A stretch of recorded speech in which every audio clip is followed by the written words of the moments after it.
한센병자 또는 나병 환자라고도 불리는 문둥병자들은 어린 시절 저의 악몽의 레퍼토리 가운데 하나였습니다. 이런 현상은 친구들과 진달래꽃, 찔레꽃을 꺾으며 놀기 위해 동네 뒷산으로 갔다가 마주친 문둥병자들로부터 도망친 후부터 나타나기 시작했습니다. 그 당시 제 또래는 문둥병자들이 모여 살면서 어린아이들을 하나씩 잡아먹는다고 알고 있었습니다. 그때 살았던 동네가 어디인지 정확히는 기억이 안 납니다. 그러나 그때 본 문둥병자들은 그 악몽을 통하여 지금까지도 기억이 납니다. 그들은 산기슭 한적한 곳에 동굴을 만들어 모여 살고 있었습니다. 그들은 흡혈귀처럼 동물을 기어 나오고 들어가곤 했습니다. 자신들의 얼굴을 햇빛에 노출하기를 꺼려했습니다. 머리에는 두건으로 깊숙이 두르고 누더기 옷들로 모든 몸을 가리고 다녔습니다. 그들로부터 정상인들이 제일 먼저 들을 수 있는 것은 그들이 목에 달고 다니는 조그만 종소리, 딸랑거리는 소리였습니다. 카메라가 자신들에게로 다가올 때는 작은 소리로 찍는 것을 사양했습니다. 음식을 먹으려고 뭉그러진 엄지손가락이나 다른 손가락들을 뻗칠 때 그들은 주위 있는 사람들한테 부정합니다, 부정합니다라고 외쳤습니다. 정상인들이 보기에 흉측하였기 때문입니다. 어린이는 그들 얼굴에서 배고픔을 분명히 볼 수 있었습니다. 그들의 얼굴은 누군가 살을 파서 먹은 듯 여기저기 패여 있었습니다. 물론 지금까지도 그의 얼굴은 변함이 없습니다. 그때 나병 환자들에 관하여 이야기할 경험을 얻은 것은 하나님께 감사할 일일 것입니다.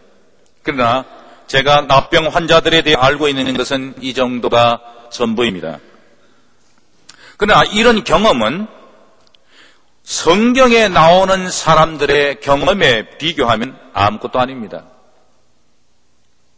나병은 죽음이나 마찬가지입니다. 그런데도 이 병은 성경시대에는 다분히 볼 수 있는 일반적인 질병입니다. 너무도 일반적인 병이었기 때문에 그 영향이 커서 사회적으로나 종교적으로 나병 환자들을 어떻게 처리해야 되는가 구체적인 규정들을 만들었습니다. 레위기서에는 제사장들에게 2장에 걸쳐서 악성 피부병을 진단하는 방법을 말하고 종교의식에 의해 나병을 부정한 것으로 선언하는 방법을 가르쳤고 나병을 치료하기 위해 정결례를 행하는 방법을 가르치고 있습니다. 예를 들어서 레위기 13장 45절 이하에 보면 성경은 악성 피부병에 걸린 나병 환자들에 대해 이렇게 규정하고 있습니다. 나병 환자들은 입은 옷을 찢고 머리를 풀어 헤쳐야 한다. 그리고 자기 코 및 수염을 가리고는 부정하다고 외쳐야 한다. 병에 걸려 있는 한은 부정한 상태에 머물러 있게 되므로 그들은 부정한 사람이다. 그들은 진 바깥에서 정상인들과는 다르게 혼자 따로 살아야 한다. 바로 이런 규정이 있었습니다. 그러나 나병은 결코 죄 때문에 받은 것으로는 이해하지 않았습니다. 그럼 나병, 이 질병의 원인은 무엇인가? 많은 사람들은 이것은 참으로 설명하기 힘든, 말로 표현할 수 없는 하나님의 행위로 이해했습니다. 바로 이 점이 그 병을 더욱더 무섭게 만든 것입니다. 생각해 보십시오. 만일 우리가 나병에 걸릴 만한 이유가 전혀 없다면, 그 병의 원인을 설명할 수 없다면, 그때는 우리가 그 병을 피하기 위해 할 수 있는 어떤 방법도 없다는 말입니다. 그렇습니다. 그래서 나병 환자들은 일반적인 사람들과 접촉을 제한받았습니다. 그 이유는 그 질병이 분명히 전염되었기 때문입니다. 그러나 나병 환자들에게는 더욱 심한 고통이 따랐습니다. 질병은 그에게 육체적 고통뿐 아니라 정신적 외로움도 주었습니다. 어느 누구도 만지거나 만나기를 꺼려하는 대상자들로서 그들이 받는 고통은 말로 표현할 수 없는 두려움이었습니다. 그래서 그들은 정상인들로부터 일정한 거리를 두어야 하고 우리와 같은 이런 종교 공동체에 가입하는 것이 금지되었습니다. 심지어 그들은 하나님을 섬길 만한 자격이 없다고 알려졌습니다. 그들은 사회에서 밀려난 부정한 사람들이었고 건강한 사람들과는 무엇이든 같이 할 수 없었습니다. 제가 누이 이렇게 설명합니다만 이런 설명들이 오늘 현대의 건강한 몸으로 자유와 행복을 만끽하는 현대인들에게 이해가 될까 전 염려스럽습니다. 이 모든 설명들을 간단히 말한다면 우리가 이쪽에 좋은 곳에 살기 좋은 곳에 산다면 그들은 우리 때문에 할 수 없이 저쪽 먼 곳에 외진 곳에 살았다는 말입니다. 단지 그 이유는 그들이 정상인 우리와 같지 않기 때문입니다.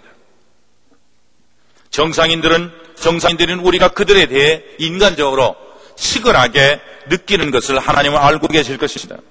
그러나 우리가 그리스도인으로서 우리는 이런 안타까운 사실들에 대해 미안한 감정으로 만족합니다. 그걸 뛰어넘어서 더욱더 뭔가 민감하게 느낄 필요성이 있습니다.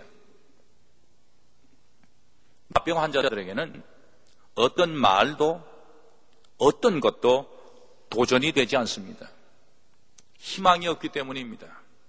그들은 일을 할 수 없습니다.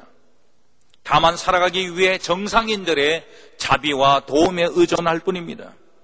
그래서 그들은 자신들이 나병 환자임을 알리는 옷을 입어야 했고 상대방에게 먼저 자신이 어떤 사람인지를 알려야 됐습니다. 그래서 깨끗한 피부를 가진 자들로부터 떨어져 살도록 만든 그 경계선을 넘어가지 않았습니다. 이처럼 그들은 정상인들의 사회가 정하는 규정을 말을 잘 듣는 자들이었습니다. 그들은 사회가 자신들에게 지금 규정들을 잘 지켰습니다. 심지어 그랬기 때문에 오늘 본문에서 소문난 나병 의사이신 예수님께서 마을에 오셨을 때도 그들은 사회가 정한 계급의 순서를 어기지 않고서 적당한 거리를 두고 예수님에게 소리쳐 자신들의 필요한 것을 외쳤습니다. 예수님의 메시아 칭호를 사용해서 예수 선생 우리를 불쌍히 여겨 주십시오. 이렇게 소리를 높여 말했습니다. 그 외치는 소리에 예수님은 그들을 바라보셨고 그들의 모습으로부터 어느 누구라도 볼 수 있는 것들을 보셨습니다. 그들의 몸은 악성 피부병에 의해 점점 잡아먹히고 있었습니다. 그래서 그들에게 필요한 것은 풍성한 자비요, 사랑이요, 관심이요, 도움입니다. 그런데도 예수님은 먼 거리를 그대로 두신 채 그들에게 가까이 가시지도 않고 그들을 사랑의 관심의 표현인 만지시는 일도 하지 않았습니다. 보통 때와는 다르게 그들에게 진흙을 바르는 일도 없었고 침을 뱉는 일도 없었고 그리고 믿음에 관한 어떤 말씀도 하지 않으셨습니다. 단순히 한 가지 주문만 하셨습니다. 가서 제사장들에게 너희 몸을 보여라. 그들은 시키는 대로 했고 그리고 사라졌습니다. 이상하게도 그들 중에 그 10명 어느 누구도 이렇게 간단한 주문, 만지거나 특별한 어떤 질병을 고치는 행동을 전혀 보이시지 않고 그냥 제사장들에게 가서 진단받으라, 판정을 받으라, 이 간단한 주문에 대해 의문을 제기하지 않았다는 것입니다. 그 주문은 깨끗한지 아니면 부정한지, 정상인들과 함께 살아도 되는지 아니면 쫓겨나야 하는지, 공동체의 일원이 될 수 있는지 아니면 마을 변두리에서 계속 구걸하며 살아야 하는지를 판정받으라는 것입니다. 그런데 그들 중 어느 누구도 이유를 묻지 않고 그대로 행했습니다. 그런데 그들이 들은 대로 가는 도중에 깨끗해졌습니다. 온몸에 덕지덕지 붙었던 헌데 딱지가 사라졌습니다. 죽었던 피부 색깔이 정상으로 되돌아왔습니다. 수년 동안 무가닥했던 손과 발의 감각이 살아나기 시작했습니다. 이런 놀라운 몸의 변화를 경험하면서 9명은 끝까지 시키는 대로 행하기 위해 갔습니다. 예루살렘에 있는 제사장들로부터 자신의 질병이 치유되었음을 공증받고 사회에서 정상인으로 살아갈 수 있다는 판결을 받기 위해서였습니다. 그러나 한 명은 예수님이 시키는 대로 끝까지 하지 않았습니다. 그 한 명도 가던 중에 자신의 몸이 깨끗해진 것을 알게 되었고 그것 때문에 기쁨의 환호성을 쳤습니다. 그런데 그는 오랜 질병으로부터 치유된 몸을, 갑자기 치유된 몸을 잘 간호하고 쉬어야 함에도 불구하고 그 몸을 갖고 예수님에게로 다시 돌아왔습니다. 그리고 제사장으로부터 평생 꿈꾸던 정상인의 삶을 누릴 수 있는 증명서 받기를 포기하고 되돌아온 것입니다. 나병이 치유된 그는 이제는 예수님의 발 앞에까지 다가갔습니다. 그리고 몸을 엎드려 얼굴을 땅에 대고는 큰 소리로 하나님을 찬양하고 감사를 드렸습니다. 이렇게 그는 9명의 동료들과 보는 사람들의 웃음거리가 되는 행동을 했습니다. 더 그는 성경에 의하면 멸시받던 하급 민족 사마리아인이었습니다. 유대인의 율법을 믿고는 있지만 분명히 이방인이요 외국인입니다. 다시 말해서 그는 이중벽을 넘어야 한 이중국계자입니다. 한 번은 나병이라고 하는 벽 때문에, 그리고 그 다음은 비유대인이라는 벽 때문이었습니다. 그런데 유대인 사이에서 이중으로 밀려난 자가 예수님 발 앞에 엎드려 아무도 하지 않았던 하나님께 감사를 드린 것입니다. 그의 행동은 마치 그가 예수님 속에서 하나님을 발견한 것 같았습니다. 그리고 마치 예수님에게 계시된 하나님의 뜻을 실천하는 것 같았습니다. 비록 그가 모르는 부정한 사람이었지만 깨끗한 사람들이 전혀 볼 수 없었던 것을 본 것입니다. 그는 불행하였던 자신에게 새로운 생명을 주신 그분에게로 다시 돌아온 겁니다. 그리고 그분으로부터는 다시는 떨어지는 것을 거절하기 위하여 되돌아온 것입니다. 그 10번째 나병 환자가 예수님에게 돌아와서 예수님에게 어떤 감동이나 영향을 주었는지 말하는 건 어려울 것입니다. 그런데 분명한 것이 있습니다. 무언가 분명히 일어났습니다. 갑자기 예수님께서 주위에 있는 사람들에게 당황스러운 질문을 던지기 시작했기 때문입니다. 몇 분 전에 여기에 10명의 나병 환자들이 있지 않았느냐? 그래, 9은 어디 갔느냐? 이 이방 사람 한 사람만이 하나님에게 감사하는 방법을 알고 있단 말인가? 이렇게 말했습니다. 그런 다음 그 10번째 사람에게 이렇게 말씀하십니다. 일어나 가거라. 내 믿음이 너를 치유하였다. 그리고 너는 구원받았다. 이 부분에서 잠깐 멈춰보십시다. 이제까지 일어난 일들 다시 한번 살펴보십시다. 그러면 매우 이상한 것을 발견하게 됩니다. 분명히 예수님은 10명의 나병 환자 모두에게 제사장에게 가라고 말씀하시지 않았습니까? 그런데 예수님 말씀대로 시킨 대로 행동한 사람은 9명이었습니다. 사실 돌아온 이 한 명은 예수님 시킨 대로 행하지 않았습니다. 오히려 그 한 명은 감동적인 쇼를 보여주기 위해서 발 앞에 엎드리면서 엉성한 행동을 했습니다. 그러면서 자신의 불순종한 것을 과시하지 않았습니까? 그렇다면 어떻게 분명히 10명이 9명이 분명히 더 잘한 것인데 어떻게 이 돌아온 한 명이 시키는 대로 하지 않은 이 한 명만이 특별한 대우를 받는단 말입니까? 어떻게 그가 믿음으로 자신의 병을 낫게 했다는 축복의 말씀을 들어야 한단 말입니까? 다시 말하지만 9명이 분명히 더 잘한 것입니다. 그렇지 않습니까? 도대체 돌아온 그에게 무슨 일이 일어났기에 우리의 판과 기대에 어긋난 말씀을 하셨단 말입니다. 10명 모두 악성 피부 질병으로부터 치료됐습니다. 그러나 오직 한 사람만 구원이라는 영적 축복을 받았습니다. 10명 모두 깨끗해져 정상적인 사인으로 회복되었습니다. 그러나 오직 한 사람만 믿음을 가지고 있다는 말을 들었습니다.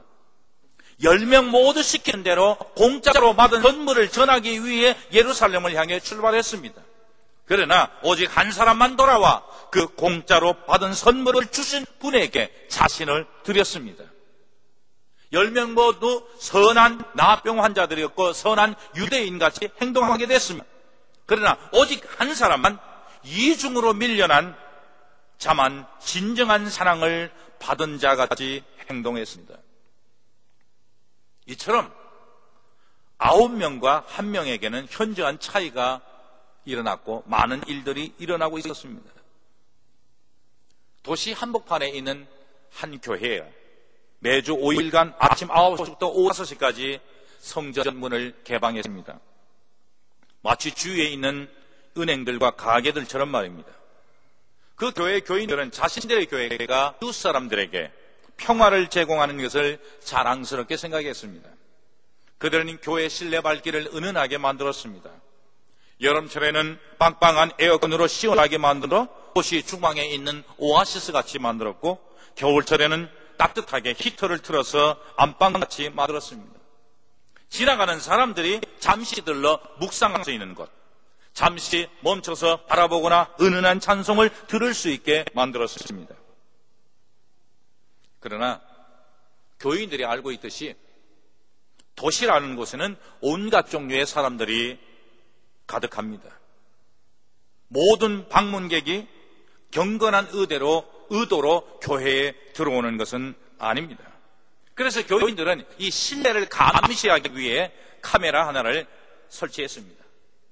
누군가 교회에 들어와서 비싼 물건들을 가지고 달아나지 않을까 염려해서였습니다. 그리고 교회의 그 비싼 장의자에 음료수 같은 것을 흘리거나 그 위에서 잠을 자거나 아니면 애인끼리 껴안는 장면 같은 적절하지 못한 행동들을 감시하기 위해서입니다. 교인들은 이런 것들에 대해 신경을 쓰지 않을 수 없었습니다. 매일 자원봉사자들은 교회 안내석 옆에 설치된 감시 카메라 모니터를 통해 잔과 실내 물건들을 지켜보았습니다. 늦가을 어느 날 안내원들의 눈길을 끄는 일이 일어나고 있었습니다. 목사님, 저기 재단 및 계단에 한 남자가 얼굴을 묶고 있어요. 벌써 여러 시간 동안 계속 그러고 있어요. 가끔은 일어나 두 발을 벌리고 재단을 향하여서 올렸다 내렸다 하는 일을 반복하고 있어요. 목사님, 어째 저 사람 온전한 사람 같이 보이지 않죠? 보고를 받은 교역자들과 직원들이 그 일에 대해 의논을 하고는 한 사람의 평화 사절을 선출하여 그 남자에게 다가가서 확인하게 했습니다. 그 평화 사절이 재단으로 향하는 동안 나머지 사람들은 모니터를 보기 위해 어수선하게 안내석으로 움직였습니다. 교회 대표 사절이 모니터 스크린에 들어왔습니다. 그 남자에게로 걸어가더니 한마디를 나누고는 교회 사무실로 돌아왔습니다. 그가 전하는 말, 기도하고 있다고 말하더라고요. 아하, 그랬었군. 모두들 그의 보고에 안도의 숨을 내쉬었습니다. 그리고 며칠이 또 지났습니다. 그날도 아침 11시경에 안내원이 모니터를 보고 있는데 또 남자의 모습이 나타났습니다. 재단 앞에 엎드리고 있는데 이번에는 머리카락은 묶여져 있었고 다 해진 바지는 바닥을 닦는 걸레로 덮여 있었습니다. 청소 담당자는 그 남자를 성가시게 할 수 없어 주변까지만 청소했습니다.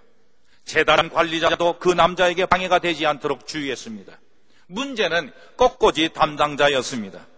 그가 꽃들을 다른 곳에 두어야 하는지 어떻게 할지를 몰라 목사에게 물었습니다. 목사는 그 남자를 넘어가라. 그래서 원래 재단 꽃꽂이 장소에 꽃을 장식하라고 말했습니다. 교역자들은 사무실에서 남자 문제에 대해 다시 논의했습니다. 어떻게 해야 좋겠습니까? 한 사람이 물었습니다. 저도 모르겠어요. 어떻게 하면 좋죠? 또 다른 사람이 물었습니다. 제 생각에는 먼저 그 남자의 그 많은 기도 제목들을 알아내고 싶습니다. 언제쯤 끝날지 알 수 없잖아요. 이 말에 모두들 웃었습니다. 결국 시간을 흘러 주일이 되었습니다. 이제는 목사가 오전 예배를 인도할 차례였습니다. 그 남자는 제단으로 올라가는 길목을 자리 잡고 있었습니다. 목사는 어떻게 해야 할지를 몰랐습니다. 아마 이 사람이 술을 취했는지 아니면 정신 이상자인지 알 수 없었기 때문입니다. 만일 그 남자에게 비키라고 요구한다면 무슨 일이 일어날까 걱정입니다. 그 남자에게 다가가는 것은 마치 탄광 속으로 들어가는 것과 같았습니다. 목사는 용기를 냈습니다. 그 남자의 어깨를 톡톡 쳤습니다. 그런데 그 남자는 매우 말랐고 매우 더러운 냄새를 풍겼습니다. 목사가 그에게 말했습니다. 여보세요. 분만 있으면 주일 예배가 이곳에서 시작됩니다. 죄송하지만 자리를 옮겨주셨으면 좋겠습니다. 그 남자는 바닥에 대고 있던 머리를 들고는 억센 사투리로 간단히 대답했습니다. 알았습니다. 이 말을 하고는 일어나서 위엄을 갖춘 자세로 먼지를 툭툭 털었습니다. 그리고는 교회를 떠나 다시는 돌아오지 않았습니다. 아침 예배는 정시에 시작됐습니다. 교인들은 각각 자리를 잡았습니다. 목사도 자신의 강단 자리에 앉았습니다. 그들의 예배 순서에 따라 교동문을 나고 낭송했습니다. 말해야 할 때는 말을 했고 찬송해야 될 때는 찬송을 했고 침묵을 해야 할 때는 모두 침묵했습니다. 교인들은 주일 예배를 통해서 하나님에게 자신들이 준비한 선물들을 드렸고 마땅히 드려야 할 예배를 드렸습니다.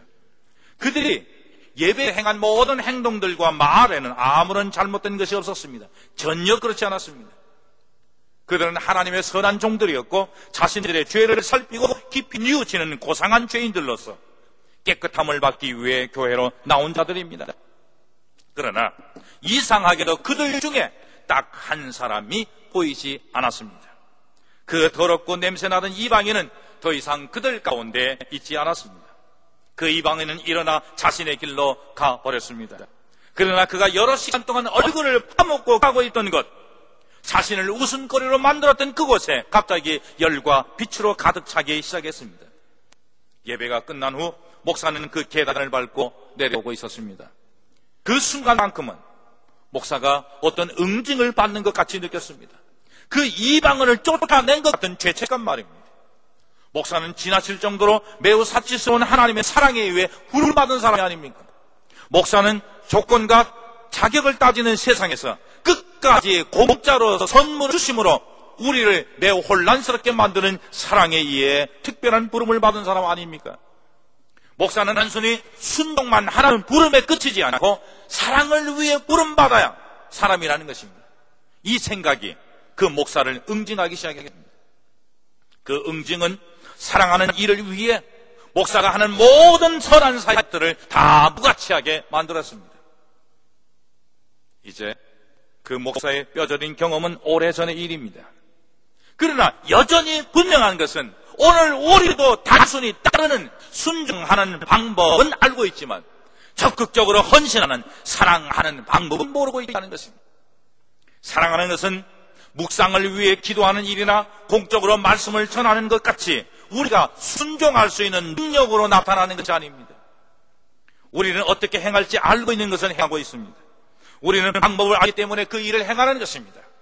우리는 자주 성경을 읽고 기도를 하며 그리고 하나님 앞에 약속을 합니다. 이런 일들에 분명히 잘못된 것은 없습니다. 전혀 없습니다. 그런 일들은 우리 신앙을 견고하게 만들고 그리고 말씀에 따라 제자도에 속하는 것입니다. 단순히 시키는 것만을 따르는 9명의 나병 환자들이 보여준 제자도와 같은 것입니다. 그런 제자도가 수천 년 동안 거대한 배와 같은 교회를 떠있게 만들었습니다. 그러므로 우리는 아무리 생각해도 그 9 사람 중에 하나에 속합니다. 그러나 이제 우리의 마음은 더욱 사로잡는 한 사람이 생겼습니다. 그 10번째 사람, 아웃사이더, 이중으로 밀려난 사람 말입니다. 우리의 상상력을, 관심을 사로잡는 사람은 우리가 두려워하는 질병을 가진 자입니다. 우리의 신앙의 타성을 깨어버리는 열정을 가진 사람입니다. 새로운 생명을 주신 분에게 돌아가 자신을 드림으로 진정한 사랑과 감사를 경험한 자입니다.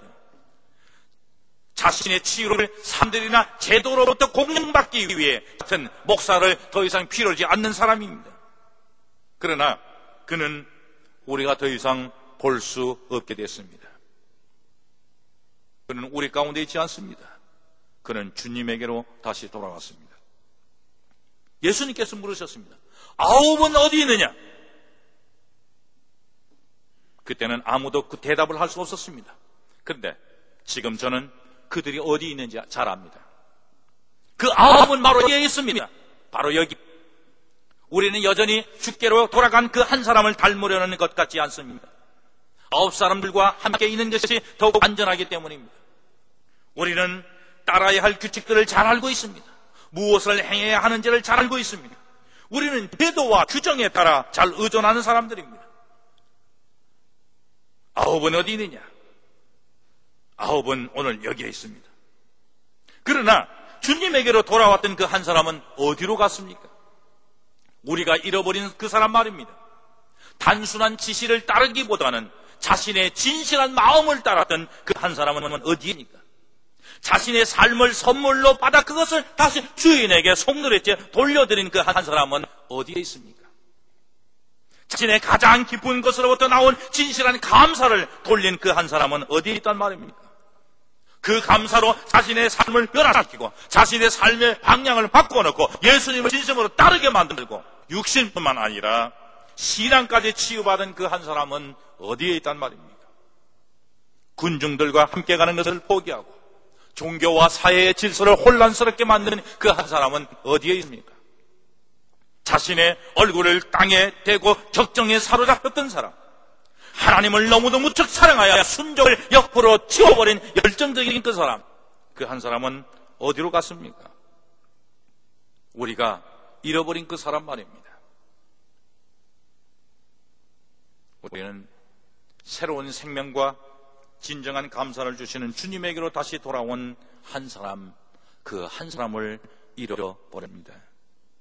그는 알고 있으나 우리가 모르는 것, 우리를 9사람들로 만든 것은 도대체 무엇이길래?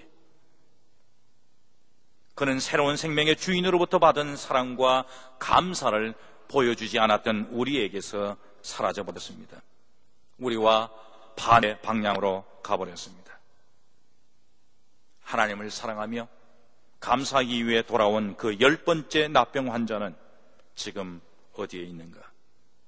이것이 바로 이 설교자, 한 교회 목사로서 제가 아직도 확실하게 모르는 질문입니다. 제가 아는 것은 그 9은 여기에 있습니다. 제가 모르는 것은 그 한 사람이 어디로 갔는지입니다. 다만 다시 돌아오기를 기도할 뿐입니다. 다 일어나셔서 결단 찬송 498장 부르시겠습니다.